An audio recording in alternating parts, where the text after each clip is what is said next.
always a great event. We always get great politicians, and I'm delighted at the lineup that we have.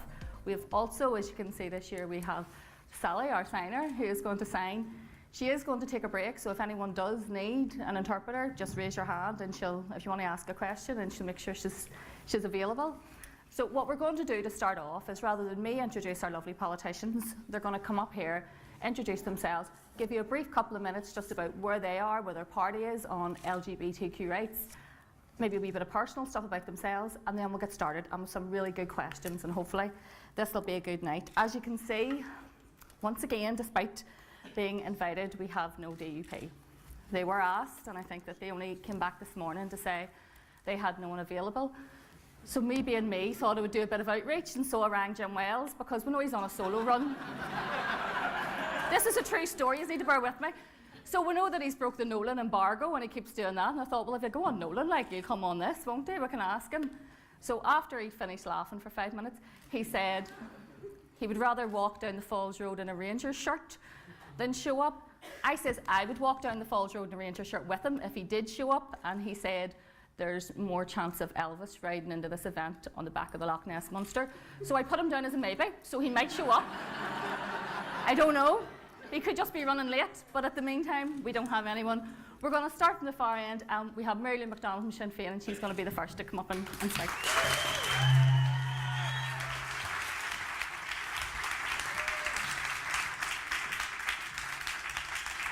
So how are you all, my friends? Happy Pride. I've never been at this event before, so I'm kind of like a Pride talkback virgin. But I'm really, really pleased to be here with all of you for what I am sure will be a fantastic discussion this evening. So where are we at? That's the question you asked. Here is where we're at. We live on a tiny island, currently split into 2 jurisdictions. We probably won't get into that tonight.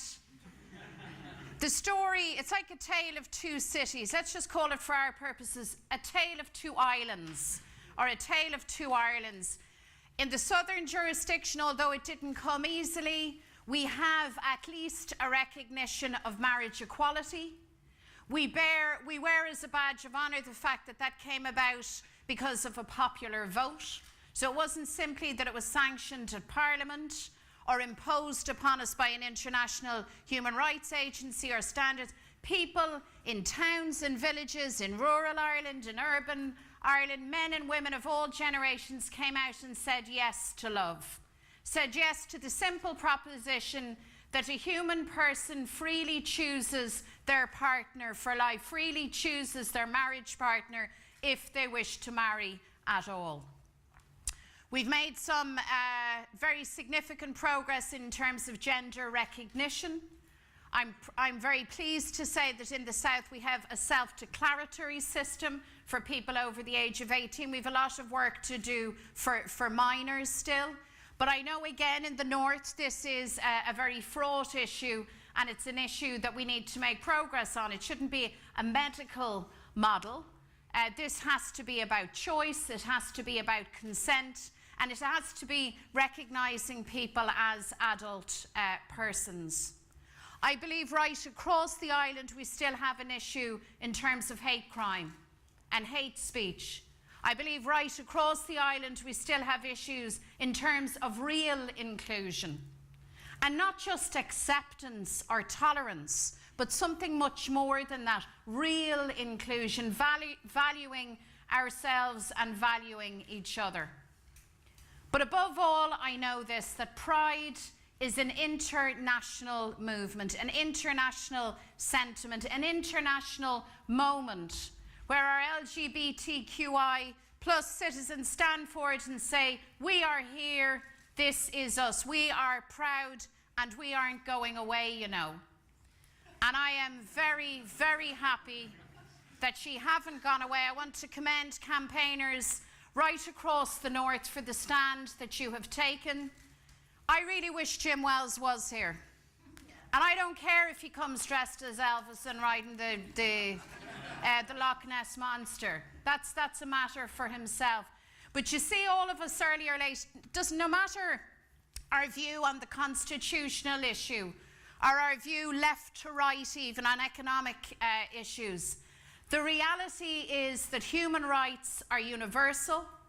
The reality is that those who wish to push back the tide of change can disrupt, can delay, but they will not stop. They will never stop the vindication of those rights. So stay proud, enjoy Pride, and I look forward to our discussion this evening. Goramila Mahugov Galer.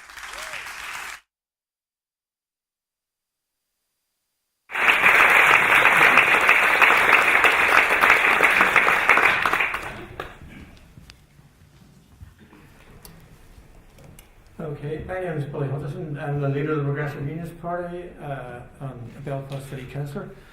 I just want to thank the organisers for inviting me here tonight. Whenever I was told that talk for 3 minutes and tell us what you've done for gay rights, I said that, maybe I will start off with, I don't know where people in the audience is maybe too young, but the life of Brian. What the Romans ever do for us. But then when I thought about that, I might be here for an hour and a half.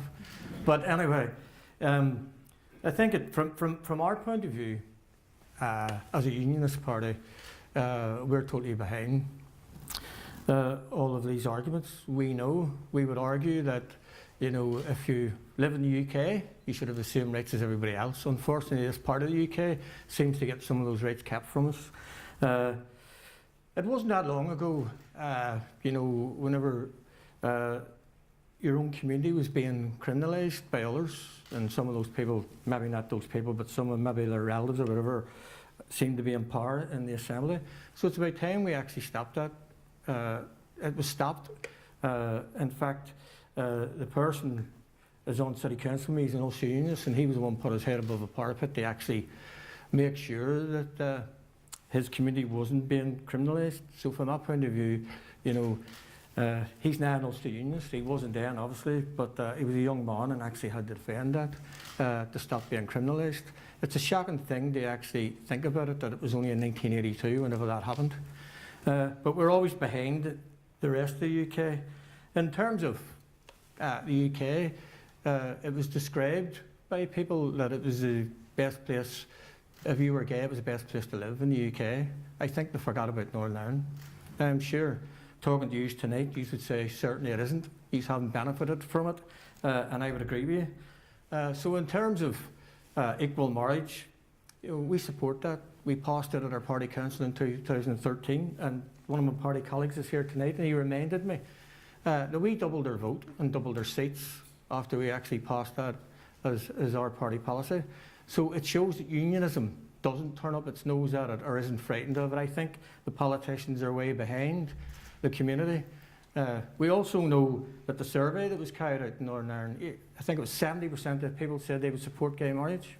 It's crazy. And we still haven't even got other parties to agree that there should be equal marriage. So those are the things we want to actually deal with. We also know, that bullying in schools, it comes out all the time. That it's bad. We also know that in terms of this notion of conversion therapy. I mean, I know that Alison at the very start was telling jokes about Jim Wells, but these people actually believe this. It's impossible for anybody to be converted from anything. You are what you are, and nobody's going to convert you. It's not a sickness. It's two people who love each other. That's what it's about, and these people don't get it.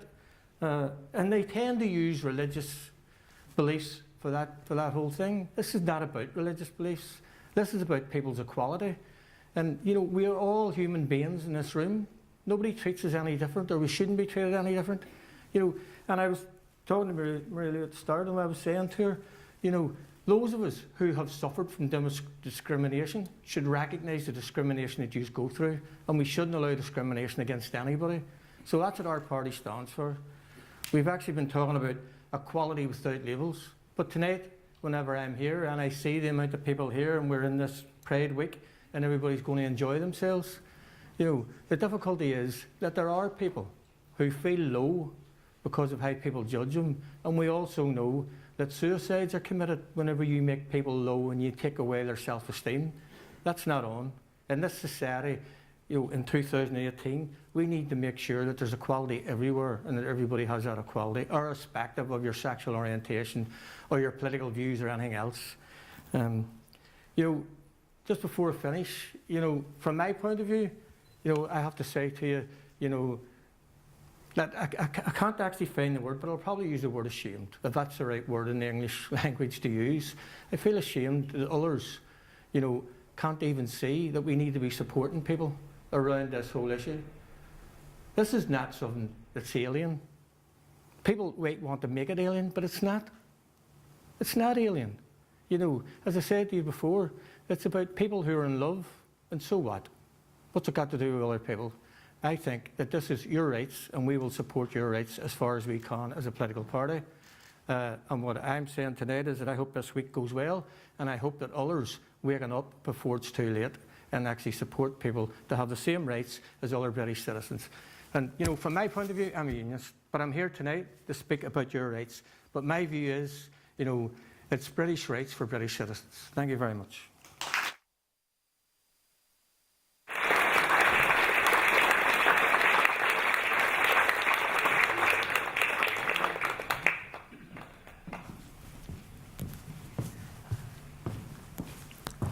Good evening, folks. I'm John Blair, the Alliance Party MLA for South Antrim. 4 weeks ago today, in fact, I became the only gay in the Stormont village. There was...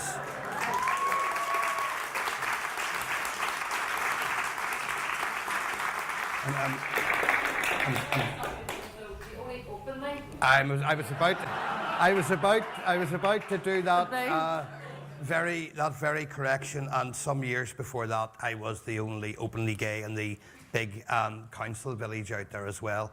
I should point out at this stage that I'm very proud that I have had the total support of my Alliance Party colleagues in all that I do. I think my selection to the Assembly is very valid proof of that. Right throughout the years, at local level, at council, and in my constituency, I've had total support from my party colleagues and colleagues in other parties as well, it's fair to say. But in the bigger picture, I have had widespread support across the broader community. And when we get depressed about the lack of progress, or when we get angered by politicians in some parties behaving like dinosaurs, please always remember, as has been pointed out in relation to recent opinion polls, that the vast majority of people out there are behind the campaigns and the people represented in this audience tonight. So take reassurance from that at all times. I'll mention briefly that before my council stuff and assembly role, I've also been a civil servant in my day job. Joined Alliance at a very early age in the 1980s. I won't give you the age or the date or the year because that will date me as well. But mid-80s, I decided that I didn't want to be part of what has become very sectionalised politics in Northern Ireland. I wanted to belong to something more socially liberal and something more progressive, and that's why I joined Alliance then. I think that today it's just irrelevant, just as relevant to have that socially progressive and liberal force at the centre of politics. And if we need any evidence of that, then look at the party records on equal marriage, look at the party records on women's rights, look at the party records on integrated education. There is, I would contend, more than ever a need for a progressive, modern, socially liberal voice in Northern Ireland politics. In terms of tonight, I'm looking forward to critically reviewing events of the recent past. I think it's a fair comment to make that recent talks processes perhaps were about to deliver not quite enough on the issue of marriage equality, but I'm not here to point score, I'm here to reflect. Going forward, I would be calling tonight, and I hope we can do it jointly as a panel, going forward, given what we're up against, given the threat of that good old petition of concern, given the threat of those political dinosaurs who, quite frankly, it doesn't matter if they dress up as monsters and come here or not. If you're already a dinosaur, you don't need to dress up as a monster. The fact is that those of us from a variety of parties who stand here tonight united on the issue of LGBTQ plus rights. We should be working, I think, more collectively going forward, and I hope tonight can be a launch pad for that. Wishing all of you well for tonight, wishing you well for Pride Week, thanking the organisers for asking me along, looking forward to the rest of the evening. Thank you.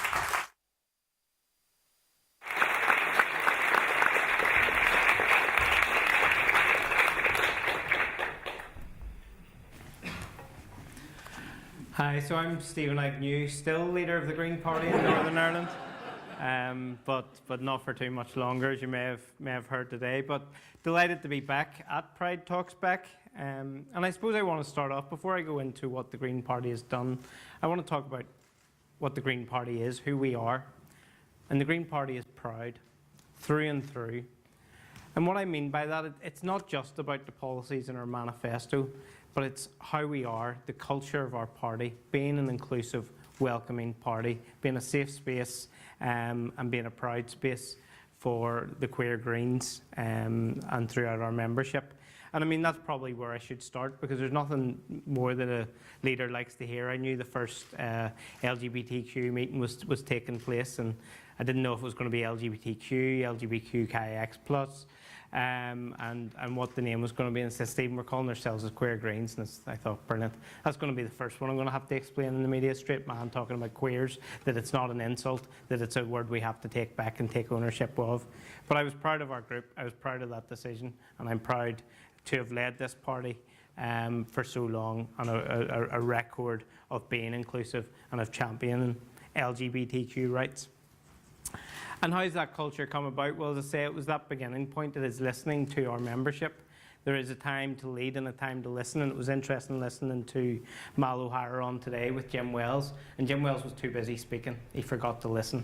He's too hung up on a certain word or a certain person. And he's not listening to the message that came out of Alternative Queer Ulster. And unfortunately wasn't able to attend the whole event. But what I heard was a message of people being bullied, of people being hurt, of people feeling oppressed, of people not having equal rights.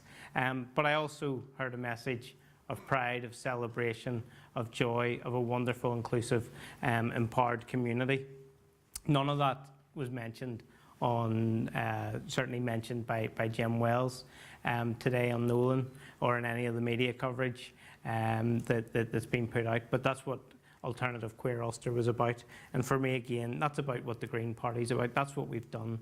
We haven't just set up the Queer Greens or had a few policies, but we've listened, we've changed, we've developed, we've had the hard conversations and doing equality training within our party, listening to people like Ellen Murray and Georgia Granger before who've given us training. And we've asked the questions, because as a straight cis man, you know, finding the right language, what is appropriate, what should I say, how do I get this right? And language is very important.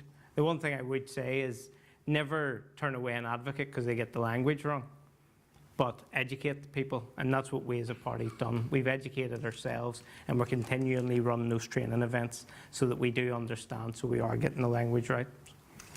So that's who we are, that's how we've grown, that's how we've evolved as a party.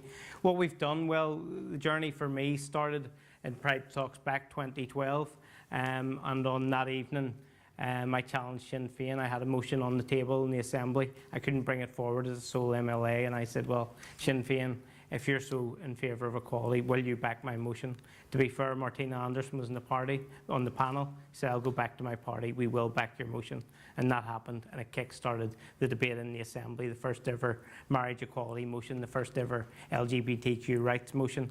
And you know, it has grown, and it's gone from a fringe issue to the absolute mainstream. And I'm proud that in the Green Party, we provided leadership on that issue, and we've brought others with us, other political parties. But through, and let's face it, the Grassworks campaign has made it easy for us. The campaign in the streets, the pride rallies, the events, it's just become such a popular issue now. When I brought it forward, I was terrified of the backlash. The amount of support I got was overwhelming, and continue to get, and well done to everyone who campaigns for that, because you've made it easier for politicians to be pro-marriage equality than to be against it. And that's why we will see legislation eventually. Now we need to secure marriage equality, but we need to move on to a Gender Recognition Act. What we have in Northern Ireland is unacceptable. We need a sexual orientation strategy. Too many excuses have been made for too long. And the other thing we need, and it's good to see John here, is we need more people standing for election. Again, Green Party is proud that in the last 2 Assembly elections we've stood for out candidates, including Ireland's first ever transgender candidate.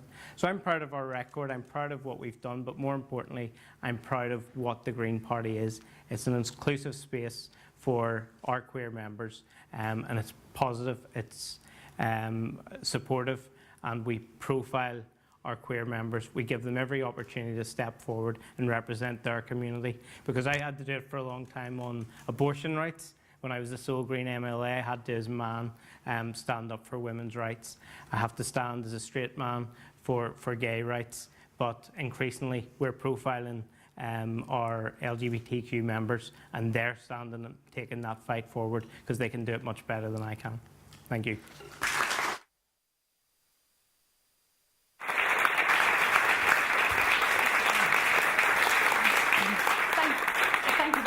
I'm delighted to be here. It's my first time on the panel, and unfortunately Colm Eastwood wanted to be but is on holiday. I'm Claire Hanna. I represent South Belfast and the Social Democratic and Labour Party, who are warmly supportive of LGBT issues, and it was when I was first co-opted as an MLA, it was one of the great new experiences was to propose and second the motion that got the first majority in the Assembly for equal marriage. And one of the things, something you struck there, Stephen, that you said about it's who we are, one of the things that made that such a warm experience was changing the minds of some of my colleagues, because who we are in the SDLP is probably fairly reflective of society, and some people come to some issues more quickly than others, and some of my colleagues, as has been well publicised, did abstain and hadn't voted for equal marriage in some of the previous motions. And I remember when we put down that motion, and I'm sure he won't mind me saying, sitting beside Sean Rogers, who had abstained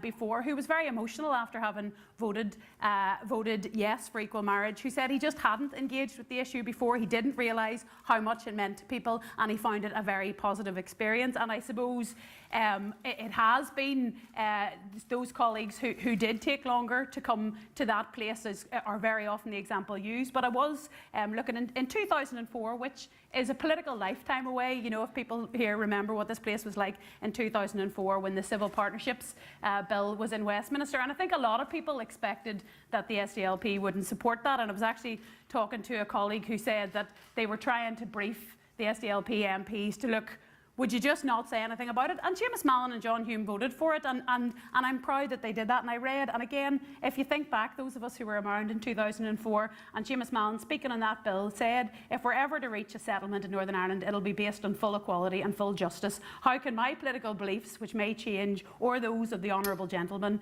the Unionist MP who was trying to block it, who was trying to make the case that there was no support in Northern Ireland, how can we make that settlement if we don't have full justice and full equality for people because of their sexual orientation? And I think that was quite forward. I mean, I appreciate that when it's your life, change is coming so slowly, and it's frustrating to see that change, but change does come. People are normal. I have a colleague in the party who did come fairly slowly to equal marriage. I remember when we were changing our policy 7 or 8 years ago, you know, was kind of humming in hand, did we really need to? And one of our younger activists was telling me they were canvassing with him last year, and somebody challenged them. They weren't voting for the SDLP because of equal marriage, and he just snapped, it's 2017, get with the programme. And this is somebody of that generation. So change happens. It's your every right to be angry and frustrated at the pace of change and those slowing down the change, but don't lose heart and know that there is overwhelming support for your rights and for an evolving programme of rights. And I think John's call is very right. We get the petition of concern correct, because it's equal marriage now, and I know that's just the tip of the iceberg, and it's probably totemic in many ways, and there are many more issues to deal with around gender recognition, around bullying in schools, around access to health services and so on. So we get that right and have the clear path when we get this place back up and running to protect your rights, because, and others mentioned the constitutional issue, there's also the big issue of Brexit, and not to fearmonger, but the EU Charter was always the carrot and stick that led on rights issues, so we have to be particularly vigilant and be prepared to fight our own corner if we are outside of the European Union, and try and lead on that when it doesn't automatically drop into the legislation. So looking forward to the discussion, to learn as much as anybody else. But I know when it's your life, it's holding up, it's deeply frustrating, but change is definitely happening out there, and people that you might never thought could change.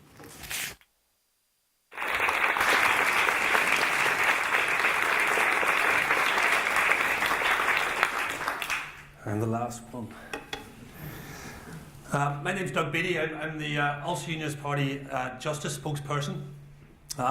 They say it's never good to do an introduction starting off with an apology, but I'm going to start with an apology. I'm going to apologise for not understanding the problems that you face. I'm going to apologise, a real apology, that I may get my terminology wrong sometimes. And I'm going to apologise for the fact is that when you ask me a question, I may not know the answers. But I'm on a journey. Isn't that the term they use, a journey? Everybody uses that term, a journey. Well, I'm going to use it now. Why not? I'm on a journey. My party is on a journey. But here's the problem. The journey has started, and I missed the bus. My party missed the bus. We are behind where you are now. So we're in a position of having to learn, of having to catch up, of having to reach out, for having people to believe that unionist does not mean anti-LGBTQ, because it doesn't. So I'm moving that way, and it started off with Mike Nesbitt when he made that speech on same-sex marriage, and he said, we will be on the wrong side of history. And he was right. And it's moving on now with Robin Swan, who gets very little credit for this, who started an Ulster Unionist Working Party, which I lead, dealing with LGBTQ issues. And he has sent me off to talk to people, to find out the problems, to engage, not just for a box-ticking session, but a meaningful engagement. So we've spoken to various different groups, and we've had training sessions, because we need it. Both from the Rainbow Project and certainly from Cara Friend. So what are we looking at? We're looking at IVF access for gay women where they're discriminated against here in Northern Ireland. We're looking for blood donations for gay men and women, because where we've moved forward slightly in line with the rest of the United Kingdom, we're now back behind them again, because we haven't continued the momentum. We're looking at adoption, we're looking at bullying in schools, and of course, we're looking at mental health.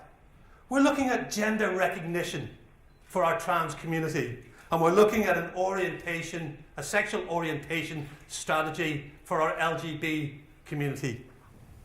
We're looking at access to PrEP, and we're looking at sex education, which has a gay slant to it. And of course, we're looking at same-sex marriage. Now, I'm not going to stand here and address same-sex marriage, but I'm going to make you a promise right now. Because when I sit down, when you ask me a question about same-sex marriage, I will be honest, I will be frank with you, I will tell you where the problems are within my party, I will tell you what we're trying to do to fix it. I will be honest with you. It may not be pretty, it may not be what you want to hear, but I will be honest. For me, I support same-sex marriage. And in fact, I'm one of, I think, 5 who has their names on the present same-sex marriage bill, marriage equality bill, which is waiting in the wings to go through Stormont. So I'm in favour.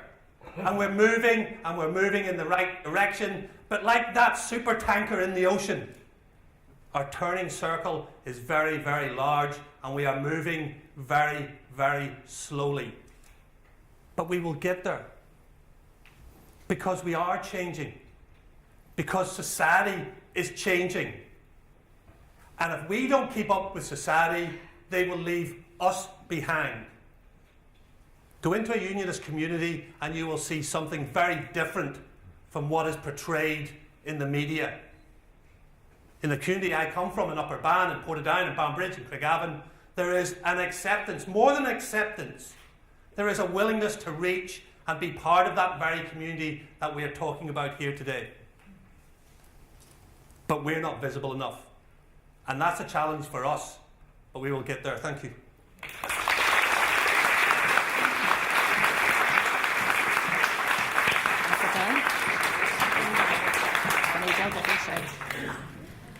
Right, now we're going to take some of the questions that you've submitted, and also when you're tweeting and engaging in social media, it's #PrideTalksBack.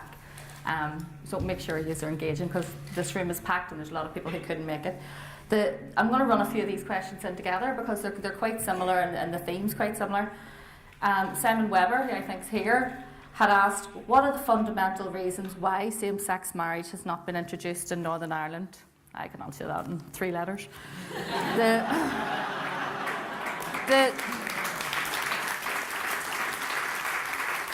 The main reason why we haven't had any progress on marriage inequality and other LGBTQ+ issues is because of the Assembly's petition of concern mechanism.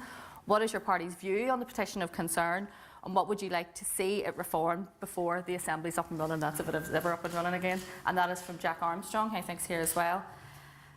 And this is interesting because I think, just especially because we've Doug and Billy here, and it is often portrayed of the fact that this is some sort of green and orange issue, which it's most certainly not.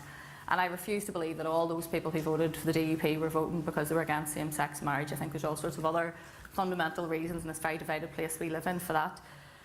But Paul McCann wants to know, given the deadlock at Stormont, given the Tory DUP deal, and given the inaction at Westminster, does that mean we will only ever have full LGBTQ+ equality in a united Ireland?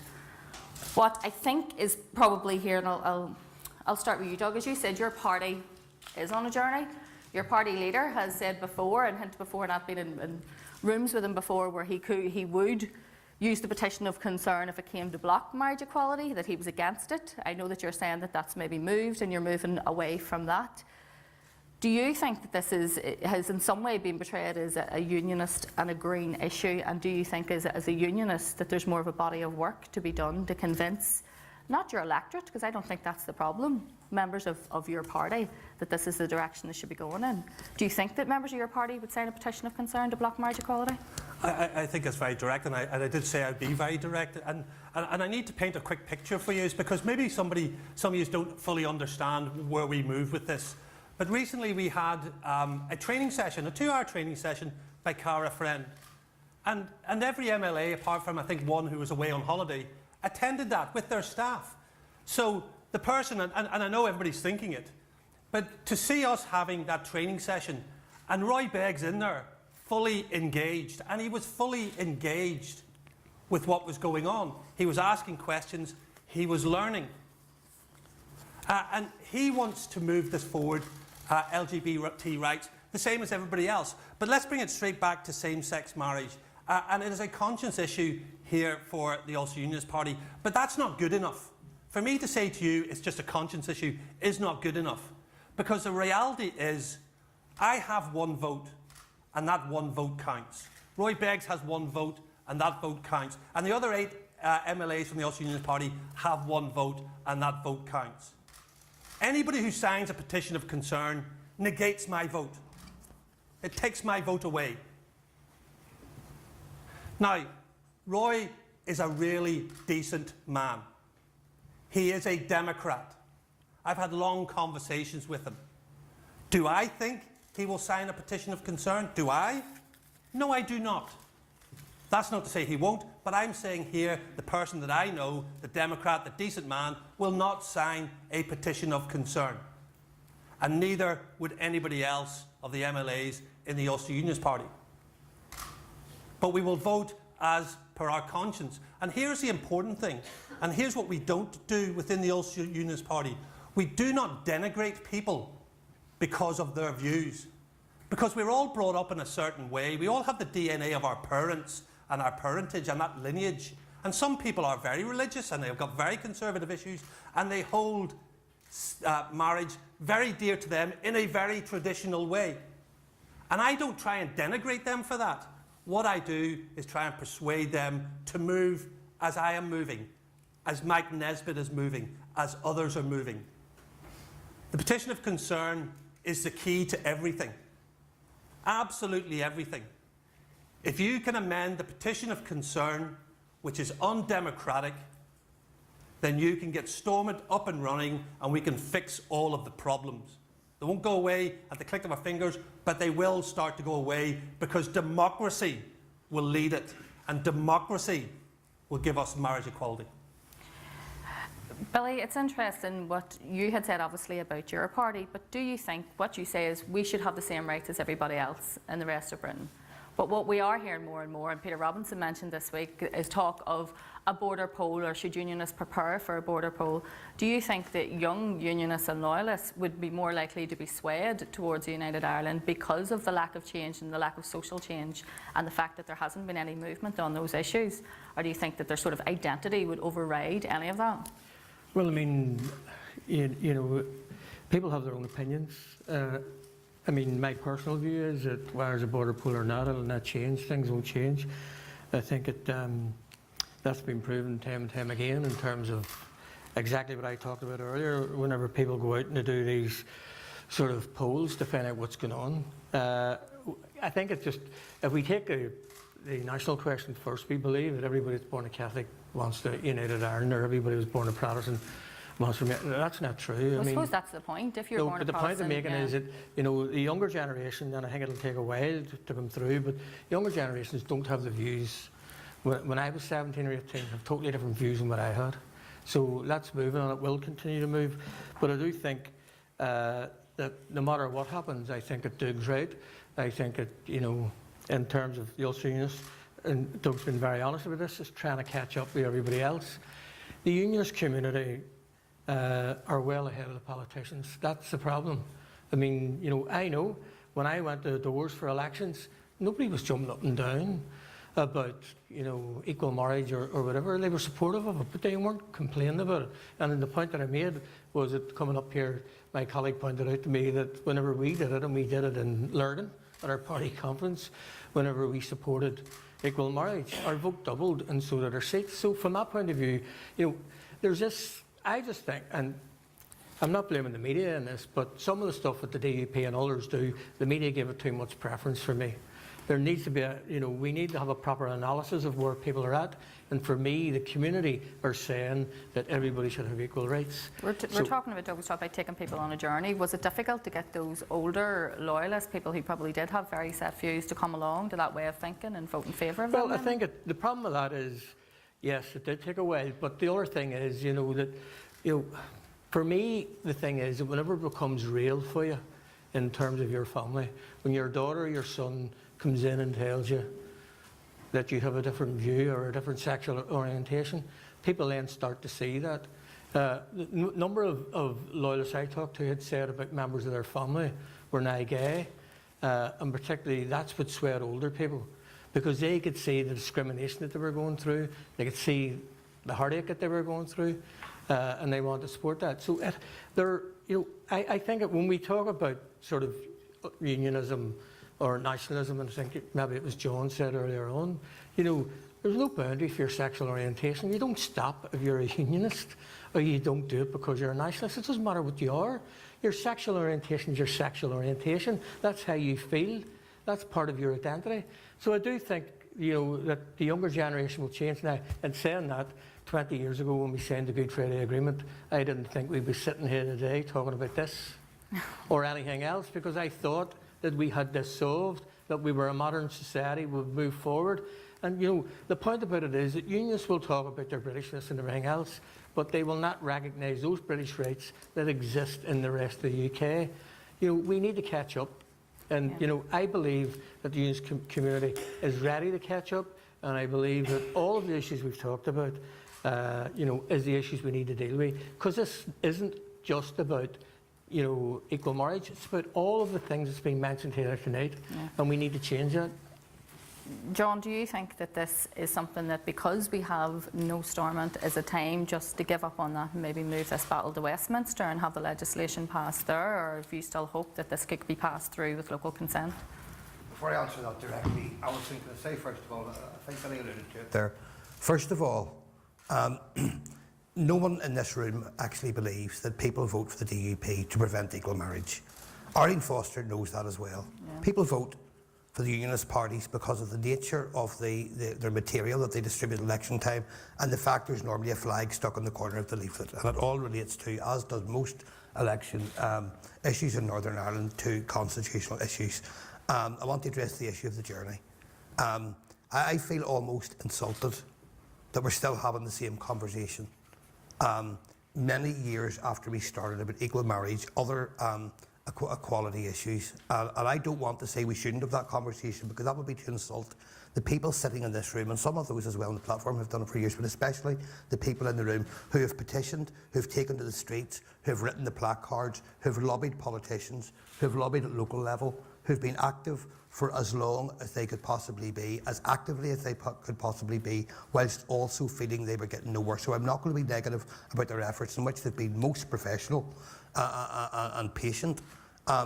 Except it really needs to be said at this point, folks, listen, I know you're on a journey, and I want to make clear, I'll thank Doug for his honesty, because I'm setting him apart from the generalisation I'm about to make. But folks, your journey isn't a journey, it's a dead stop. A journey is movement. You're at a dead stop. Would you please, for goodness sake, change your dead stop into a slow dander, so that we can all, some of us make some progress on some issues, and we won't be hit with this wave of negativity that'll drag us all down together. That is complete nonsense. On the issue of the Westminster intervention, I would prefer that not to happen. I believe politicians are elected to do a job. There are 90 people in Northern Ireland elected to do that. I think we know the majority of those are willing to make positive moves, take positive steps of progress on the issues we're discussing here tonight, which leads to a different subject. I said earlier I would critically review the recent past. That's not to point score, but I think tonight is a perfect opportunity for Mary Lou and others to say, would the bigger parties be willing to move on the petition of the concern? My recollection is that after the 2016 Assembly election, it's openly known that the Alliance Party was offered the Justice Ministry. It's also known that one of our red lines, we want to call it that, one of our crux issues, main demands, was the removal or the reform of the petition of concern. That wasn't acceptable to the bigger parties at that time. So the question has to be asked, is it now acceptable? Because if it is, and we have a restoration of Stormont, then there is no need for the Secretary of State to intervene. I would prefer it was done locally. However, if there's going to be no movement whatsoever for the foreseeable future, then the Secretary of State may well have to, which would be a refreshing change, considering she appears to have done little else to move things on in the past number of months. She looks like she's trafficked sometimes. I feel like somebody should help her and help her escape from this We place. don't know. Honestly, it's like blink twice if you need help. You know, she just looks like as if, please God, get me out of here.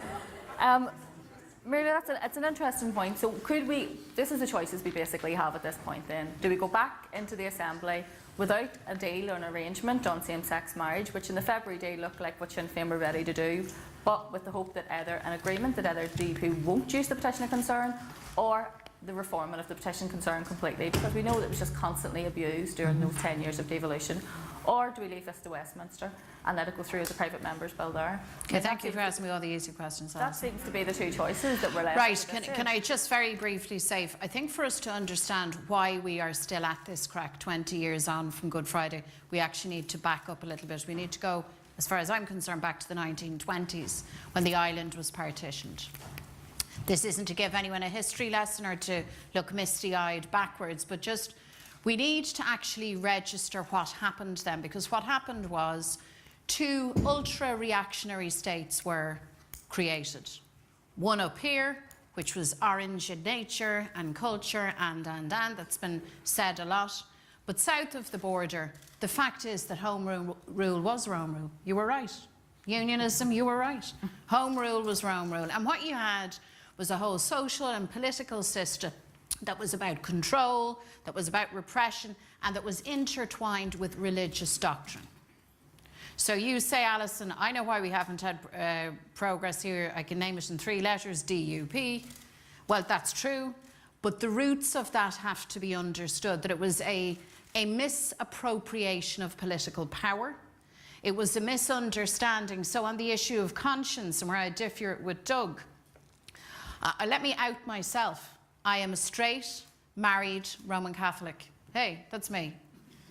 I don't accept, as a matter of conscience, that any religious or theological view I hold, that I have a right as a legislator to impose that worldview on others. That's what differentiates those of us that make the law.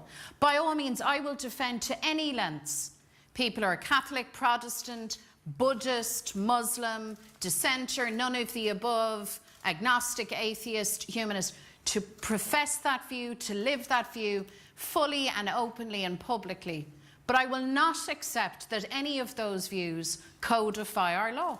That is wrong. And that's the knotty problem that we're trying to unravel here. An acceptance amongst all of us, unionist, Republican, nationalist, unionist, that actually, by all means, live according to your ethos and your code, but don't dogmatically insist on imposing it on your neighbour. And furthermore, worse, don't dogmatically insist that if your neighbour doesn't share that worldview, that you'll openly discriminate against them, whether in employment, in housing, or in their right to access healthcare or marriage rights or. And I think we have to say that out. That's where the problem comes from. How do we sort it out? This petition of concern is a novel innovation. It was put in place initially because this part of Ireland, like the other part of Ireland except a generation or two beforehand, was deeply politically divided. It was put in place because there was a history of discrimination and exclusion here. And the deep irony and the real perversion here is that a mechanism that is intended to protect minorities and to protect basic rights gets turned on its head and gets abused and misused. Can we reform it? Maybe we can. Do we have to be careful about doing that? I think we do. So, for example, why do I say this? I say this because of this conscience legislation, for example, that was proposed on the back of the Asher's Bakery case. There is a school of thought that says, well, actually, we should use conscience as a Trojan horse for discrimination and that we should legislate to that effect. I think something like that, as a matter of equality and human rights, needs to be stopped in its tracks, and the petition of concern is the current mechanism to do it. But it is hugely problematic. It has been cynically misused. I'm with John on this. I think the marriage equality legislation really needs to come through the Assembly for lots of reasons, but not least because it's people in the North saying to each other that we respect each other, that we don't need an outside entity to come in and do what's right. But let me say this, if it is a thing that the institutions are kept down because some cannot reconcile themselves to the year 2018 and equality for our citizens, if it is a thing that they're kept down, and I say this as an Irish Republican, if it's a case that Westminster has to intervene, then so be it. But that will not be a badge of success. That will be a mark of failure.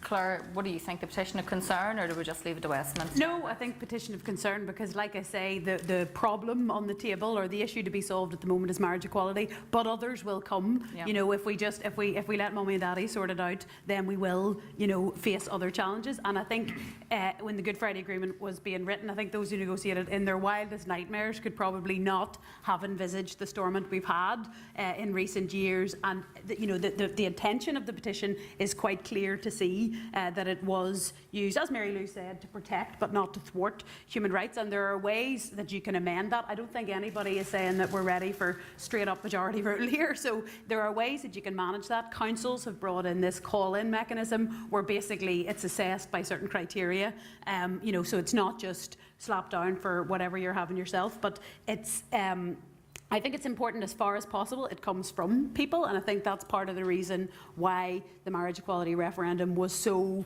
moving and was so impactful and was so important, is that it did come from people. So I hope so it what does. About that? What about a referendum then? Well, I think many people say, and I think they're right, with the toxic environment you have here, the way, and it is part of the fact that in the centrifugal force of the constitutional identity issues where everything else gets sucked away, and it isn't just LGBT issues. We've done almost nothing in the last 10 years on childcare, on the arts, on a climate change bill, because everything gets drowned out by the identity issues. And it is true that if nationalism wanted McDonald's, DUP would want a Burger King, whatever they want, it's kind of, they seem to set their face against it. But just on that, and I know what you mean about the journey, I'd like to say, I think most people, and I think our party are at a a decent canter now in terms of the journey, but it is important to say the Roy Beggses and the Alban McGuinnesses, and I know how frustrating, and both of those men I've heard say very progressive things on things like Brexit. I've never heard either say a sectarian word in their body, in their lives, but people are a product of their environment, and now there are people who grew up of a generation where they just didn't know gay people, and now most people's attitude, if you don't like gay marriage, don't marry a gay person, and it sort of ends at that. But I think that generation is, there are fewer and fewer people there. So a petition of concern, the people handed Stormont a majority for equal marriage. The people took the petitionable majority away from the DUP. They can't do it on their own. While they might be able to get Jim Allister, it doesn't sound like they're going to be able to get to that threshold. So yeah, by all means, get in there and do it ourselves. But at the same time, but you go in then without the reforming of it. Well, you go in with the. I mean, get the numbers. As John said, we said very clearly that's the key that unlocks the progress. Don't negotiate on piecemeal issues and have to leave half the issues behind. That's the key that unlocks things. In the talks, at the part of the talks when it was all party, I think there was beginning to be an agreement that even if there would be a suspension for it and you can let issues through. And you know what? There's some people in the DUP who, there's some who will jump up and down and Jim Wells and do whatever he does as the Loch Ness Monster. There's people in but the there's DUP a small one who will get out of the way of it happily. They don't want to define their lives by being the people who stopped other people being who they want to be. But the petition, the DUP don't have the numbers. It allows people here, their own representatives, to deliver it. But if not, people are entitled to want it now. And we don't look like we're getting an assembly anytime soon. So I wish Conor McGinn's bill well. Again, I'd prefer if it won't come directly from people here, if it comes from our friends in the Labour Party and from the backbench, maybe that's one way, and we'll see whether or not people will thwart it or get out of the way. But obviously, much better if we can do it ourselves. I think the first positive action from the Assembly on LGBT issues was the Turing pardon being copied over, and that was meaningful because that was this Assembly and devolution in action and people doing it for ourselves. And I think that's the best route. Stephen, I've come to you last because basically he resigned today, so I just thought you're not even he's not even a party leader anymore. No longer relevant. You can sit there and wait. Do you know what I mean? We've seen the progress in Westminster that Estella Creasy has made with reproductive rights. So is it time then just to hand it over, let a private member's bill go through and let's get it from Westminster?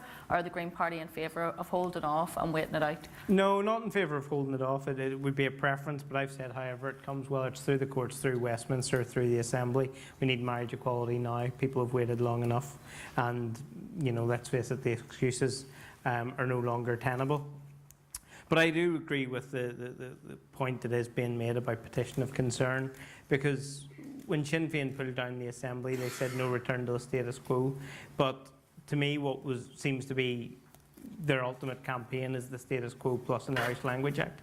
And that is not going to resolve the issue. So even if we get marriage equality through, what happens with a Gender Recognition Act? Will we get the sexual orientation strategy? Will we put an end to homophobic bullying in school through, or at least, if not bring it to an end, at least try to bring it to an end through policy? Can we apply Section 75 to schools once and for all? So I think all these issues, if we're going to progress on, we have to look at petition of concern. And I think there is a challenge. There's a perception amongst unionism, amongst loyalism, whether you accept it or not, that because of equality, we've kind of had this diminution of loyalist rights and Republican rights. I don't necessarily accept it, but when you go from this situation to this, that's still what it feels like, is a genuine perception. I think there is maybe something of trust that we give in the nationalism to say, we don't need the petition of concern anymore. We don't need that protection. We do trust unionists not to return to unionist majoritarian rule. One, because we've built those relationships, and also two, because the majority's been lost. So we need to move away from it. The petition of concern denies me my right to have a vote on the budget. I can vote, but my vote doesn't count because it goes to a cross-community vote. When you're a cross-community party, for those who don't know it, your vote doesn't count in a cross-community vote, ironically. When the Good Friday Agreement established, I think I'm right in saying there was 6 MLAs who were other. Again, I object to that. I'm not other. I have many identities, but they just don't fit neatly into unionism or nationalism. So firstly, we want to get rid of unionism and nationalism as designations in the Assembly, not as political aspirations, just to be clear, but his designations in Assembly. I designated as European, Claire Bailey designated as feminist. We got labelled other. We don't fit into the old language. Well, let's change the language. Let's change the context.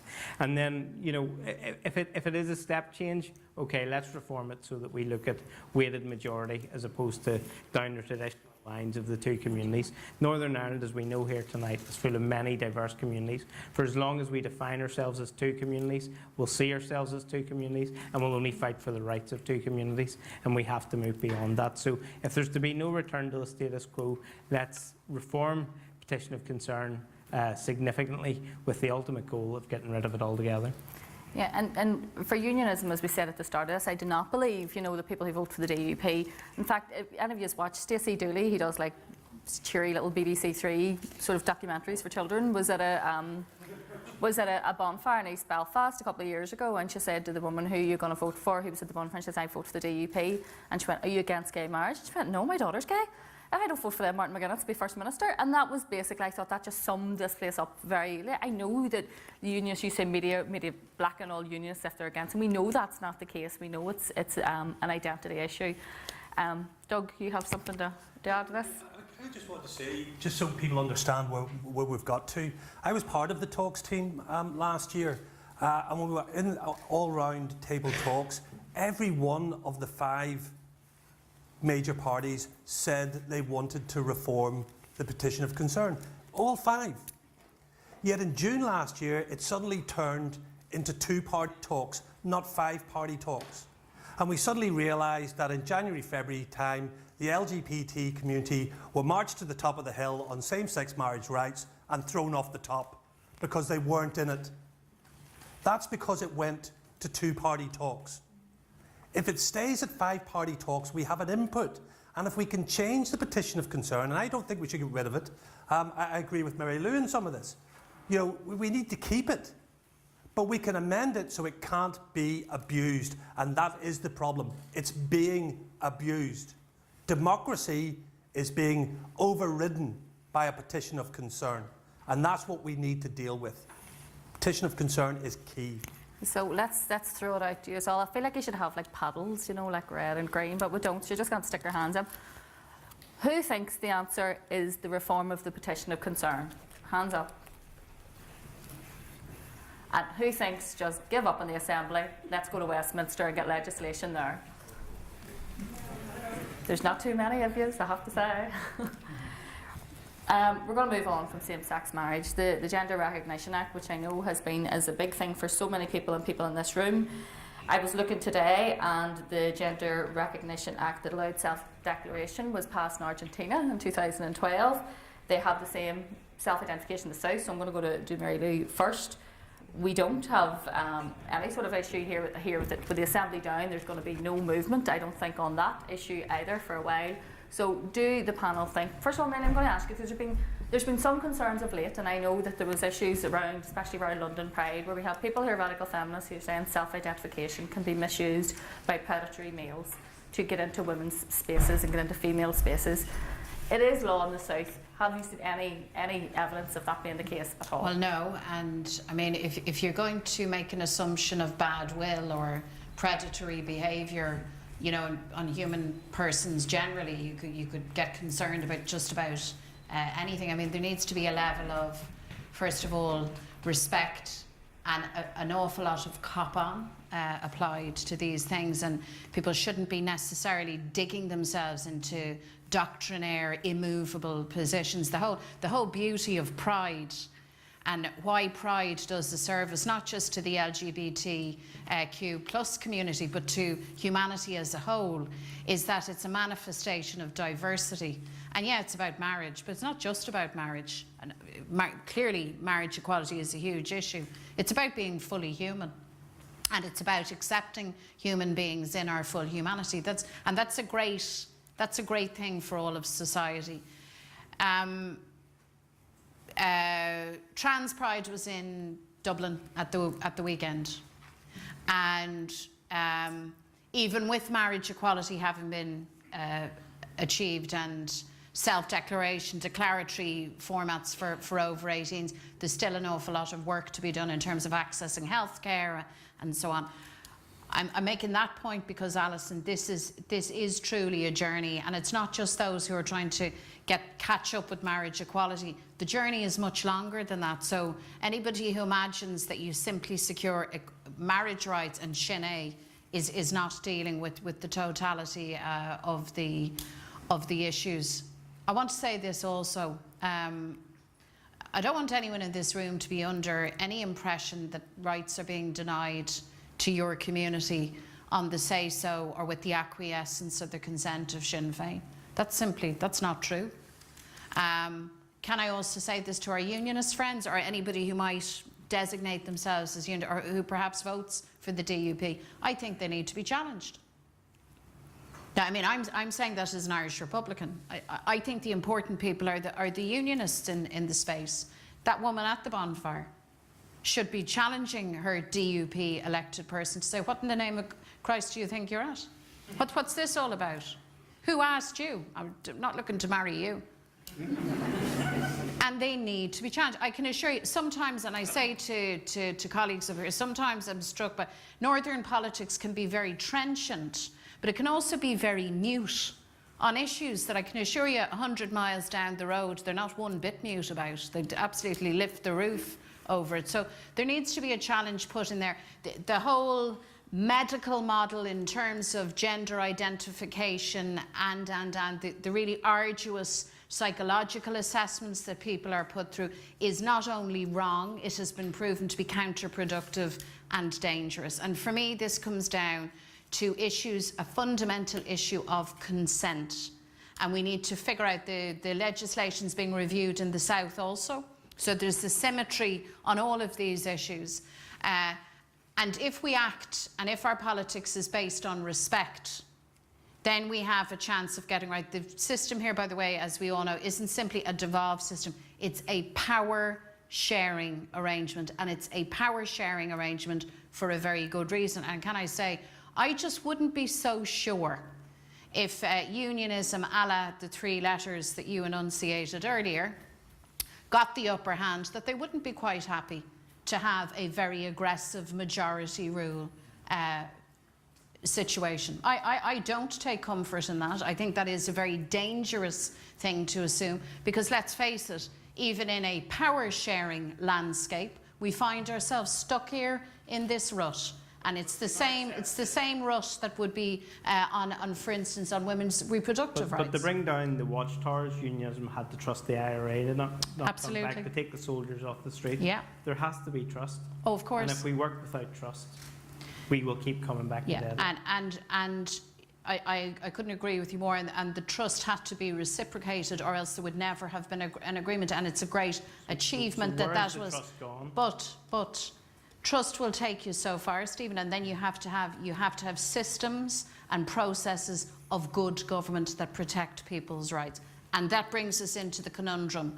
That which was designed to protect is now used to deny. So I absolutely recognise that that's an issue that we face. But the DUP, I am saying, need to be challenged by their own electoral base. John, as I said, the Gender Recognition Act, we have been told, like everything, as a journalist for the past year and a half, every time I phone a government press officer, I'd love to work in one of those civil service press offices. I don't know how much they get paid, but all they ever say is, that's a devolved issue. I'm like, really? Like, that is their only response to no matter what you ask them, that we know that is a devolved issue. What do you think should be done in relation to gender recognition? Devolved issues, and you speak for, we can't do anything, we don't have to do any work here because there are no politicians making decisions. Yes. The onus there lies with the politicians to start making decisions. Can I say, first of all, I don't disagree with a single word that Mary Lou said there about trying to move these issues on. So I'm going to throw out a challenge here, as naive as it might seem. And I know where I'm coming from, I've been doing this for a long time. Don't think I'm being naive, I'm doing this deliberately. The best way at the next election to put the social justice issues and the equality issues further up the political agenda is take the flags and the emblems and all of that symbolism out of the election. Take the flags off the leaflet. Stop waving the flags during the campaign. Remove the national identity issues, and you might find by the very nature then of the process that the other issues may move further up the agenda and people start to vote on different issues. So we have that responsibility. Gender recognition rights, very simply, like the marriage equality issues and a plethora of other issues, without being dismissive again, I'm saying that, why are we even having the conversation? This is about a person's right to be themselves, to be proud of what they are, to be confident in what they are, to feel safe in being themselves in their own community. And therefore, in those respects, it's a no-brainer. Yes, of course there should be. Of course there should be. Claire? Yeah, I agree, and I am no expert at this, but I understand that some of the concern came from there's some far-right nutjobs who are trying to intervene on the periphery of the conversation, potentially for predatory reasons or to undermine the concept of political Daily correctness. Mail thing, you know, go and find somebody who's in jail who wants to go to a women's prison, course, and that's supposed exactly. to represent the entire, an entire community. And I can understand the motivated people went, well, hang on, what does this mean for, say, you know, public toilets in a quiet park, or, you know, domestic violence shelters, or whatever. But I think it is hard cases make bad law and vice versa. And I think it's clear that the legislation our sister party in the South, Labour, brought through, you know, it hasn't manifested, and I think it is kind of another of those fear things and trust things. I can understand why there were some well-intentioned people in that conversation kind of just saying, let's think this through, but thankfully it hasn't manifested. And just on the previous issue, and I think it is important that particularly, you know, those parties like here who agree on things like equal marriage don't use it to bash each other over the head with. But just to clarify, nobody, I think, is saying that Sinn Féin is the blocker on equal marriage, but there was a perception that I know I could not tweet for 15 months, only 20 people went, whose rights are you going to abandon to go in? And then it felt like gays got left at the door, Gales went in, and the compromise is all fine, but it felt like if you compromise on the petition of concern, that would have unlocked, you would have got a 2-for-1 basically result from things. So I think it's partly because a lot of us, and I know your party was the same, felt really shut down, and that you couldn't discuss any other issue for 15 months, and then the conversation was, and we all had to wipe our memories and pretend it hadn't happened. So you're definitely not the enemy on this, so I'm not trying to weaponise it, but it is petition of concern unlocked progress on lots of other issues, and it meant that there wouldn't have had to be a hierarchy created that allowed, you know, one set of rights to be realised and another one to hang about. Yeah, Doug, you'd said obviously that you had set up this working group within the party. Gender recognition is something I can imagine when you're trying to convince the older members of your party on same-sex marriage. That's probably maybe something that's a step too far, is it? No, it wasn't, funnily enough. I mean, I've got to say, I mean, there's a number of things here. First of all, addressing this issue that there are people out there who will dress up in a particular garb just to go into a toilet to perv on the opposite sex. I just don't get that. That's me dressing up in a dress and going into a ladies' toilet to perv on them. It's just not right. I've used men's toilets loads in nightclubs. If there's no queue, that's where you go. So I don't get that, but we did talk about this. I didn't know the problems. I did not know the problems, and we learned the problems, and there was a good engagement with this. I did not know that you had to live for 2 years as the person you wanted to transition into. I didn't know that. And at the end of it, go through physiological or psychological testings at the end of it. How traumatic is that? It is absolutely wrong. Anybody can see that's wrong, that somebody has to be put through that in order to be the person they feel they are. And that needs to be changed. We had a great discussion within the party. Some members got it, some didn't. Some were confused, and I was to a certain degree as well. But I think the consensus was that nobody should be put through that trauma just to be the person who they want to be or the person who they feel they are. But you know, these are things that we have to address, and we need to address them quickly, but we can't without Stormont. We can't without a devolved government. And we keep coming back to it, but it's incredibly important. We need to get that moving so we can start addressing issues like that. Do you want to speak to him? Yeah, I mean, everybody will know the campaign Trust Women. And if we accept that a trans woman is a woman, then we have to trust trans women. It's fairly simple logic, and one should extend to the other. And it's one of those things, you know, we kind of talk about, why are we talking about this? Well, we have to, because it's part of public debate, so we have to make the argument, but it's plain and simple, trust women. And you know, if we're trans inclusive, that includes trans women. I was just saying, is there anyone in the audience that would like to stand up and explain why self-identification is so important to them? I was looking at you, my mate. I knew you would. Because I think that, as you say, we've went through how the panel, the assessment and all that there. Do you want to just stand up, just give a brief quick as why that's so damaging? Yeah, my partner and I are married in name only. It was it wasn't civil, it was a religious blessing ceremony. We're not legally allowed to be married. My partner was going through the process of acquiring a gender recognition certificate in 2014 when we were married in a non-subscribing Presbyterian church. I am currently about to go through the same process of applying for a gender recognition certificate. Whilst I understand the concerns of women, I fully understand the notions around personal safety and personal space. I totally respect that. I have got to submit paperwork to an anonymous panel of people, of experts from whatever field in Leicester. They will examine my paperwork and decide whether they're going to give me a gender recognition certificate based solely on the paperwork I submit. They do not interview me, they do not ask my opinion, they're not about my life or anything like that. It's not an exercise on whether you're living as a woman or as a man. It is purely an exercise in paperwork and administration. And that's why I think it's so important. I'm being denied the legal right to marry the person I love, purely down to administrative bureaucracy. Thank you, ladies and gentlemen.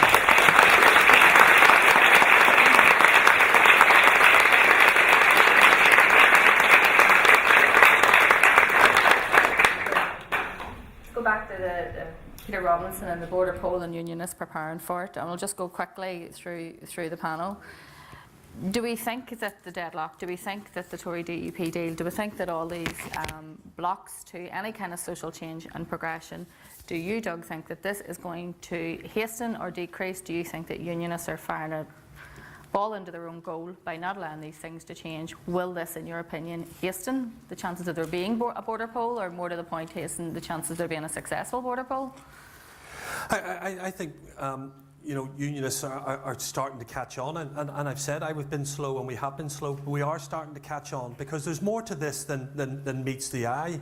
LGBTQ rights in Northern Ireland has many issues, not just in regards to our economy, because firms are not coming across here to invest in Northern Ireland because they don't want to bring their workforce across here because some of their workforce are gay, and they don't want them to have to live in this backward society that we are living in. So I think people are catching on to this. I think this is really, really important.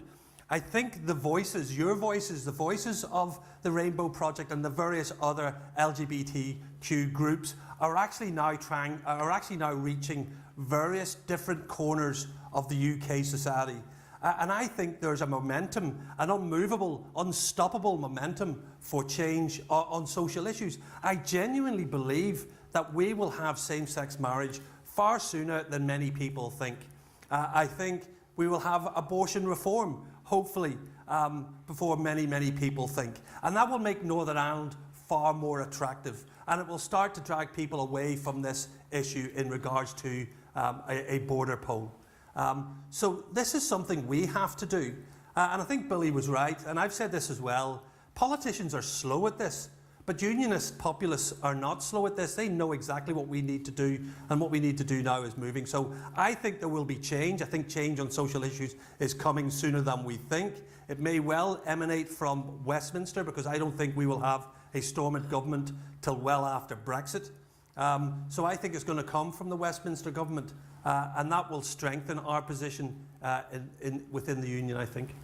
Do you think, Claire, that the slow pace of change it is actually feeding in, isn't it, to the border poll debate? I liked your gay Gaels. I think that what role would the gay Gaels play in the border poll Well, debate.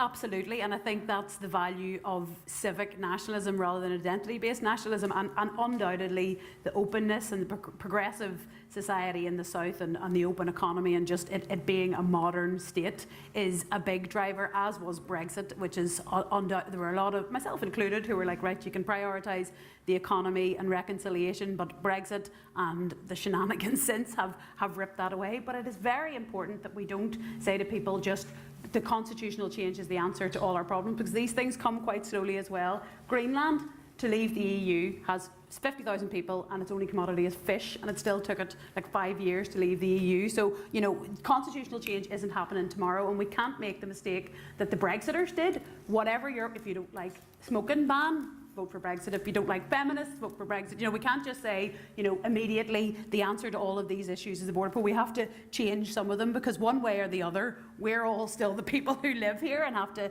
live side by side. So I don't think we should say, let's just do the constitutional change right now, not talk about anything else, and then we'll sort out all your problems, because people are entitled to see, you know, to have their problems sorted more quickly, and in sorting them out together. The whole purpose and vision of the Good Friday Agreement is that we build up trust. But undoubtedly, I think the pace of change and the manner of that change happening in the South is very attractive to a lot of people I know who never thought about Irish unity before, have switched on very dramatically. And I don't, day after day, it appears a lot of unionists have not, a lot of political unionists have not realised that, and don't realise that the people they purport to represent are just sprinting ahead past them. But don't pretend it's a silver bullet and slow down achieving things in the here and now.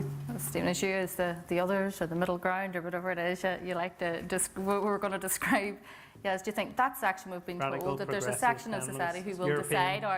decide our future?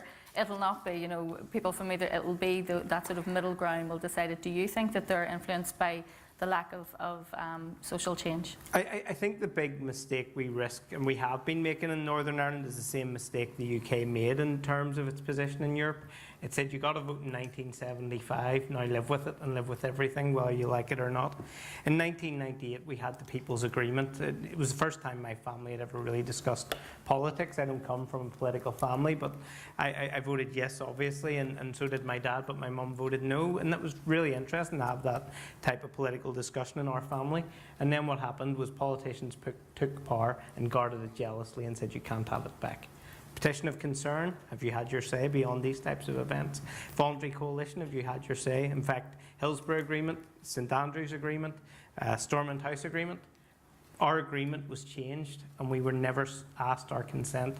And we need to get back to the consent principle, not just on the big constitutional issue, but on every constitutional issue, as indeed they do in the Republic of Ireland. And I was part of the Constitutional Convention that ultimately led to the marriage equality referendum, and it was the best form of democracy I'd ever been part of. We need a Citizens' Assembly in Northern Ireland to start looking at our constitutional issues, to give voice to the people, to inform the politicians, because I hear politicians all the time stand up in the Assembly when we had it saying, most people believe, and I always think, bollocks, what do you know about what most people believe? Because how can you know? You know what most people you speak to believe, and you speak to people who agree with you. And it is nonsense. The only way we know what most people believe is by asking them. And we need to get back to that principle, and then we can start dealing with these constitutional issues. We may disagree in this panel about what petition of concern should look like. Well, let's ask people whose lives it affects. We might disagree about whether or not we should move to a voluntary coalition or not, and whether or not one single party can pull down the Assembly. Well, let's ask the people whose lives it affects. Get back to that principle, the people's consent, participative democracy. Let the people have their say, and I can shut up. John, do you think that this is feeding into people's views on whether we should have a border poll anytime in the next 5-10 years? I think that Peter Robinson exercised his right to freedom of speech, the same freedom of speech enjoyed by other people on these islands, and all that we as a collective here and out there are asking for is that we're given other rights that are enjoyed by our neighbours in other parts of these islands. And I wish he'd have done that when he was in the position to do so as leader of a political party. In terms of the border poll, I believe Northern Ireland works best when people are working together. I think recent history has shown us that very clearly. I think most people accept a border poll would be massively divisive and would be a sideshow in relation to other important issues that aren't being dealt with, like the issues we've talked about tonight and many, many more around health, education, housing, transport, infrastructure, etc., etc. So, no, I don't think there's a compelling desire abroad to do that, except I do think, to go back to the previous point, I think the centre ground will make decisions on these issues going forward. And I think that if anybody believes that one bit of movement on one issue will convert soft unionism back to being good old traditional unionists, they are very far mistaken. I'm basing that on conversations I have with people on a regular basis. And there's another vital component which hasn't been properly addressed, which is this: the Europeanness of some of those people who feel instinctively unionist, and they feel they're having that removed from them. And they feel that some of the people who declared themselves as Remain when the original discussion was taking place have now abandoned them on the basis of, oh well, we've had a referendum and we just have to live with it. Actually, in the real world, things can be reviewed and reassessed, and the concerns of people can be addressed as well. But don't underestimate for a moment the feelings of those who feel, and I'm well aware when people come back with the argument, you'll still be part of Europe, do you not know where the country? Yes, I know the geographical argument, but the community argument, people who feel that they are British, soft unionist, hard unionist, or whatever, people who feel instinctively British, live in this part of this island, and also feel that they want to be part of a European community and that they enjoyed being part of that, and that has been taken away from them. Don't underestimate the strength of their feeling. Would be a bit of advice I would give to unionist politics in general. You know, we don't have any DUP here to ask them, do they think that making Northern Ireland a more comfortable place for everyone would help extend the life of the Union and of Northern Ireland? As they were invited, they didn't come. We know that Arlene Foster attended the Pink News event, and that was because she was asked to attend by a business rather than by the like of myself or Liam or Sean, who have no money. They have no money. They paid me last year for doing this with a bottle of vodka, and that is not a lie. That is what I got. It's true. It was very gratefully received, but that's what I got for doing this. So, Billy, I'm afraid it's fallen to you as the unionists on the panel. Do you think there's a trick being missed here by the fact that unionists haven't made Northern Ireland a more comfortable place for people of all kinds of different minorities or views? Alison, you know, my own party's been at this since '79. When I meet people and tell them about my views of the party or even my own personal views, they don't get it in the sense that they go, I didn't think you were like that, I didn't think that's what you supported. So what I'm saying is that I always feel when I'm at these sorts of things that I'm a unionist different from everybody else because I have these views. So from my point of view, you know, around the conflict, and when we get, you know, our party decided in the 1980s that that's what you needed to do. You needed to make people feel comfortable. You needed to make sure that we had British rights the same as the rest of the UK, and that's what we've argued for and fought for. I was never and never will be an integrationist for this very reason. And I said this till a member of the Unionist Party one day. The reason why I'm not an integrationist is that I then cut off a number of people in this society from having an aspiration of United Ireland. You know, once you do that, then, you know, you're making it that go ahead, go for your United Ireland because I'm not giving you anything. The whole point of this is, and what we're here tonight to talk about is that we want the rights for everybody. So, you know, but a border poll, I would be concerned about whatever the turnout or whatever the outcome would be, because I don't think that either outcome is good for this society. It'll divide us even more. Now, from my point of view, you know, Mary Lou and me were both two of the people on this panel, and I don't think anybody else was, that were involved in the talks. You know, and I think that what we had was confidence in each other rather than trust, because trust takes a long time. And that's the reality. And if we don't have this in the Assembly, and we don't have it now, I know that without talking to anybody about it, we don't have that trust. It seems to me, you know, that the DUP seem to be further away than they were with Sinn Féin not that long ago, and probably vice versa. But the point about it is, you know, we need to do this ourselves. Now, Doug sort of had said something there about this will all come very quickly. I believe it probably will, but it's going to come through the British government and they're going to force it on us. What happens whenever people go back in? We still don't know, but people will still use this notion of their religious views overrides their political views. I mean, we're politicians. We should be thinking things through politically. It is about social justice. And I think earlier on you said to me about it was Rome rule. I mean, nobody can look at the Republic of Ireland now and say that it's not a different country than it was 20 years ago, 30 years ago, or 40 years ago. It's a totally different country. In fact, I was in Dublin the weekend and came back tonight. I promised Liam I didn't know where I could do it or not, but I changed my arrangements to come back here to do this because I feel passionate about this as a unionist, that's what we need to be doing. You're 100% right. We need to make people feel comfortable. It's not just a group. 7-year-old pint, but that's why you come back as well. Couldn't afford to drink it. It has to be everybody. It has to be everybody in this society that we make feel comfortable. But tonight we're talking about, it's Pride Week and we're talking about this, and for me, as I said earlier on, we shouldn't be talking about this 20 years on, and we still are.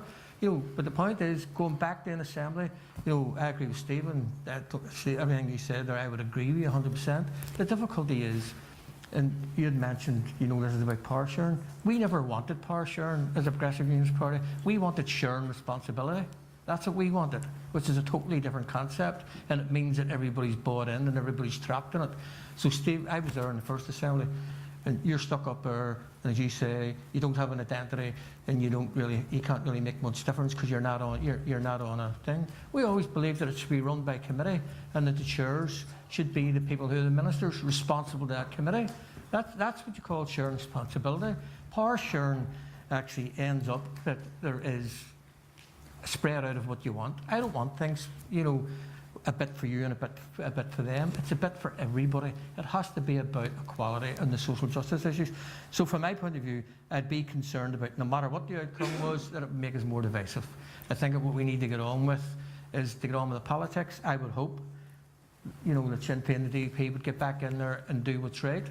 But I understand that there's issues on both sides, and that probably won't happen very quickly. I think it's not going to happen before Brexit. It certainly isn't going to happen before the council elections next year.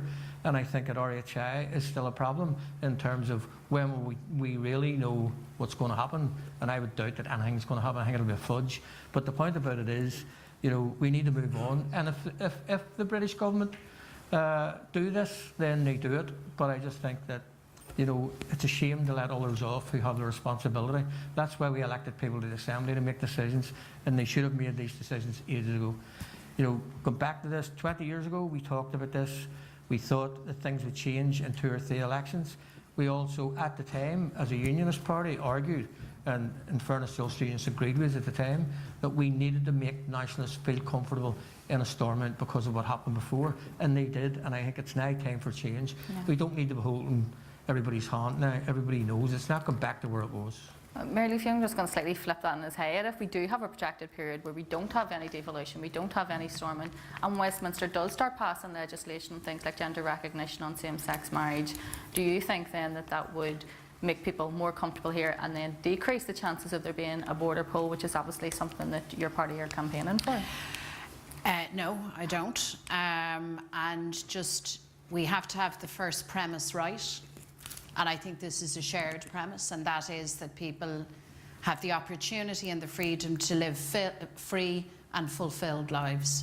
Every citizen, irrespective of race, gender, creed, social class, membership of the travelling community, and. And that's the perspective that I come from. Well, you won't be surprised. I mean, I'm a United Irelander. I think partition has been... Claire, I was saving that for you today, and I haven't drunk a bottle of vodka. I'm saying this entirely sober. You should have explained that to me on the way in. So, I view things through a different prism. I don't see the building of a new Ireland as a threat or threatening. I think we're in this mess now, and we're sitting here having this conversation, not least because of what I talked about earlier, and the whole apparatus that was established on our little island. And I think now, as a generation, we are faced with the opportunity to get it right and to build what I would call not a united Ireland, because I know that has a connotation for some people who say, well, that's a Shinner thing or a Fenian thing or a nationalist thing. A new Ireland. This is a small country. This is a small, small population base. And we're talking here tonight about rights issues, but we could equally have a conversation on economic issues, on investment issues, industrial policy, balanced regional development, climate change and management, on any of the above.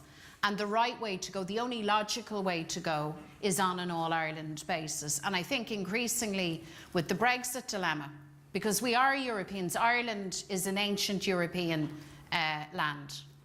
So the EU piece, I think, is huge. This changes everything. This is an absolute game changer in terms of rights, but also in terms of opportunity and prosperity. So I see this not as a divisive thing. I think this is a massive, massive opportunity. And I think there are other places in the world that would grab a chance like this to get it right when we have so clearly collectively gotten it wrong for such a long time, and grab that ball and run with it. So, power sharing. I actually want to defend the D'Hunt system. Because, believe it or not, I mean, we're talking about here about the Assembly. If you go to any parliament anywhere in the world, and if you're not part of a big party or bloc, you can feel a bit left out and a bit lonely. Talk to my colleagues who were in the Dáil, Cuimhin Ó Caolan 20 years ago, was there on his own, he could write the book on it. And you find yourself lost in that. But as systems go in terms of access to government and the decision-making table, actually D'Hunt is a good idea.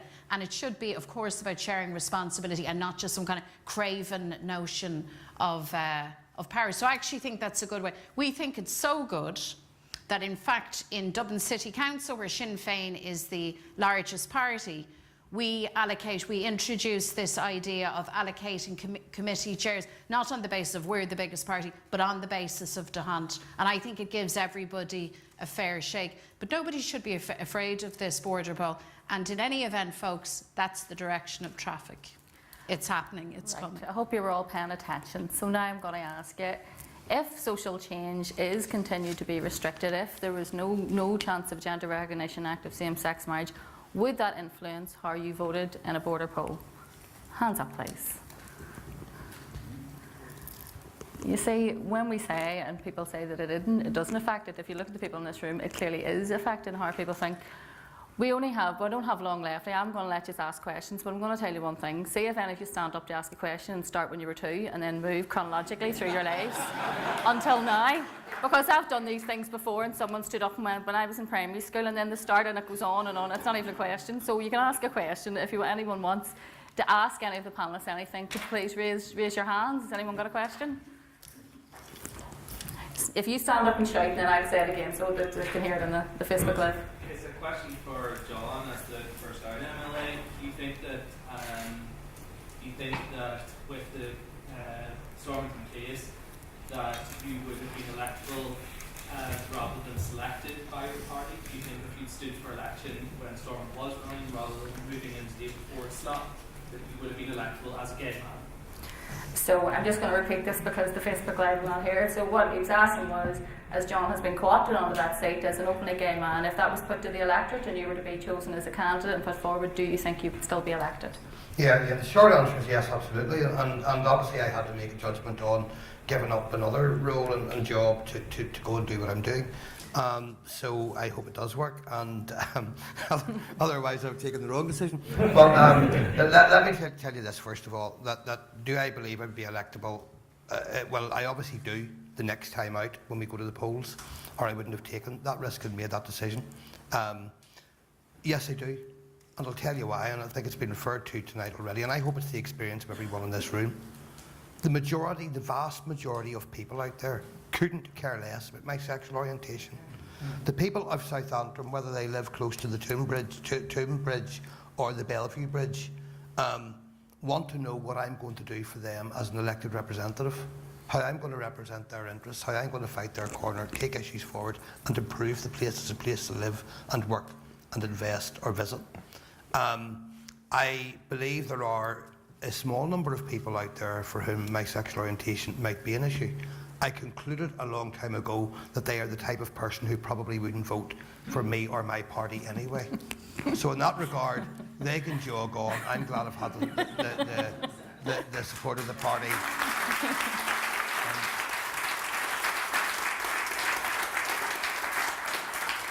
Does anyone else have a question? I'd like you to take his model into consideration and make this brief and snappy. Go ahead, stand up. Discussion tonight has been on what unionism can do to bring about change, but what can Republicans do? Because one of the big stumbling blocks in these issues is that unionists feel that these issues are being used to lead us into a way of thinking, and to think that if we can see on same-sex marriage, and this is the thinking, of course, I don't agree with it, that we then can see, say, in the Irish Language Act, that to tie in all these issues together, we need to try and detangle these issues and try and bring even the DUP on board. And I'd be interested in saying and want to know like what Republicans can do to try and reassure the DUP, to try and bring them on board and change. So just to recap, he's saying, what can Republicans and Nationalists do to alleviate unionist fears that this isn't some sort of trajectory, that if you change on one rights issue, does that mean that everything goes, and the next thing you know, we're forcing Jimmy Bryson to speak Irish? That's basically, I think, what the tone of the question was.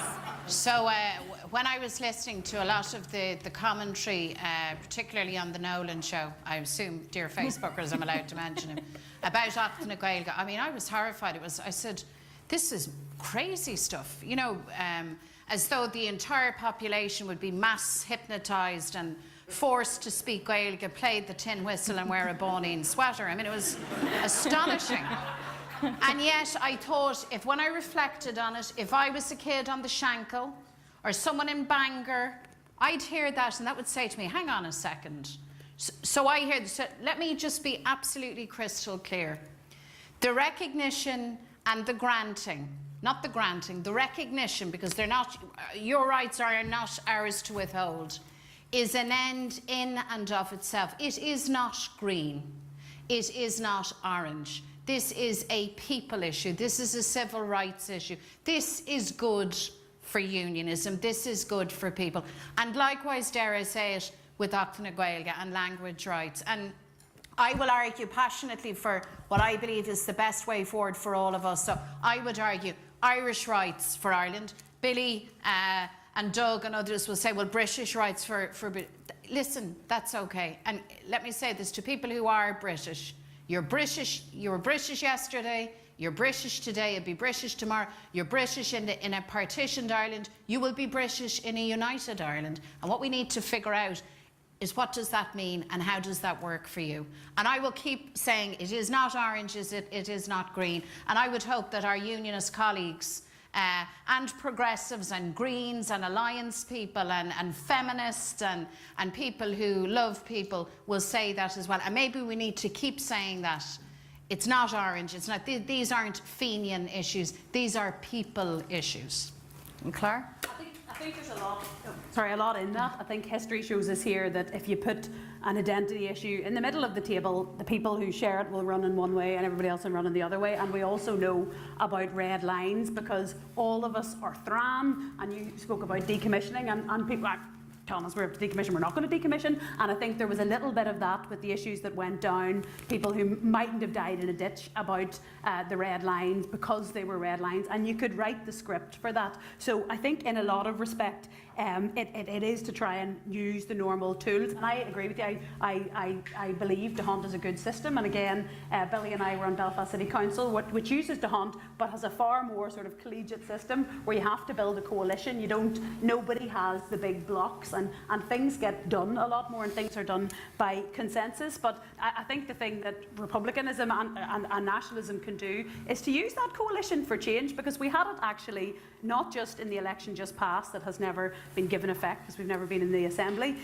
The mandate before that, there was a coalition for change on a lot of things in terms of Stephen's party, John's, mine, and Sinn Féin. There was a coalition and a majority for marriage equality, for Irish language. But with respect, we weren't allowed to deliver on that. Our parties weren't allowed into the talks room. In the previous mandate in the Assembly, the business was carved up before, the executive, even when all parties were in that. And it's not Gurnan SDLP or Gurnan UUP or Gurnan Alliance, because the accounts are all very similar. The business was transacted between the two big parties. The power was carved up, the good bits were carved up, and SIF's a good example of that, because while there was good work done on that, it was green and orange. There was no money for LGBT projects, there was no money for disability. It wasn't the common goods that were being dealt with. So the big totemic issues put in the middle of the table, those two parties kind of ran to the opposite sides, but use the coalition, use the mandate that is in there, and use the power sharing system and not a carved up system. Okay, we're coming near the end now. That basically flew in for 2 hours. We've only got a few minutes left. So I'm going to go through the panel and ask you all one question. Doug, I'm going to start with you. We'll wake up tomorrow morning and we're in a perfect world. And everything's been changed, and I'm a size 10, and it's all these things. Same-sex marriage has been introduced. It's all wonderful. If same-sex marriage would be introduced, you have to marry a member of the Assembly, someone of the same sex. Who would you pick?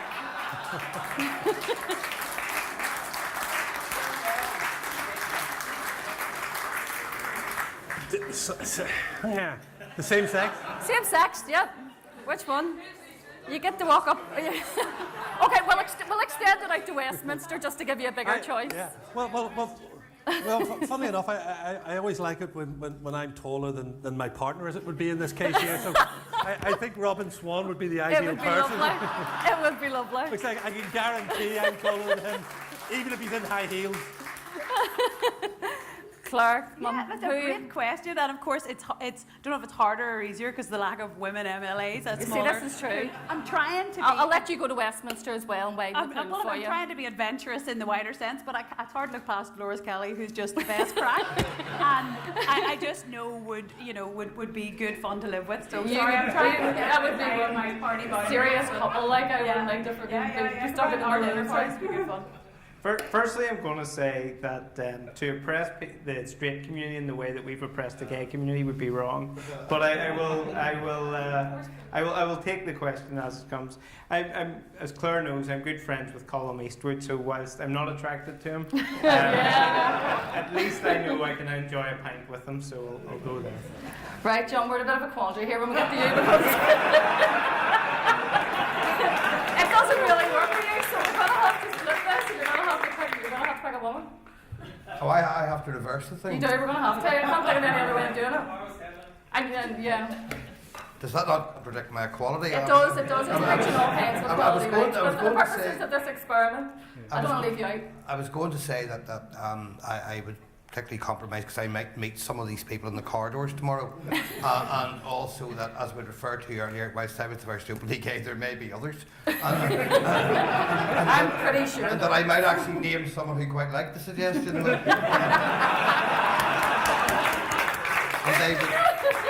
they would let me know that when they met me in the corridor. And there aren't many people around there these days, as I'm sure you worked out. I have to name a heterosexual woman then on the basis that if you want. I'm a gay man. You can pick a man if you want. And one that isn't already spoken for. No. We can split marriages up if we want. It's fine. If they're not going to recognise same-sex marriage, why should we recognise? How could I possibly? I hope she stopped watching this live stream. How could I possibly overlook my dear leader and champion of equality, Naomi Long, when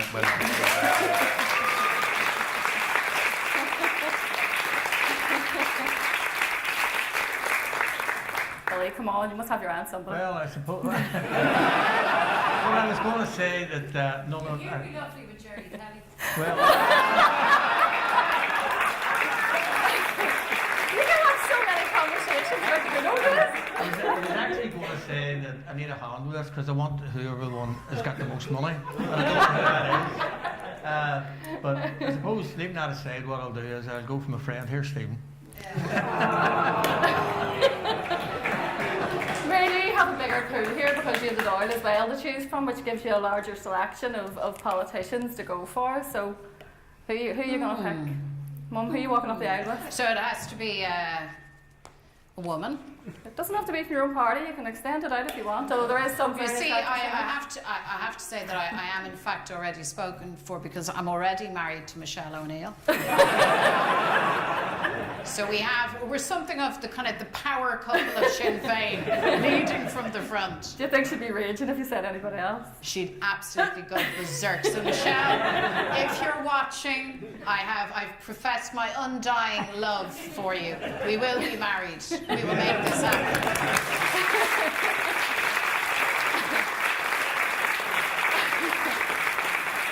So once again, I think I'd like to would you all give a bit? Hopefully this time next year we'll be here and the DUP will be here, but if not, can you give all our panel a huge round of applause? You can try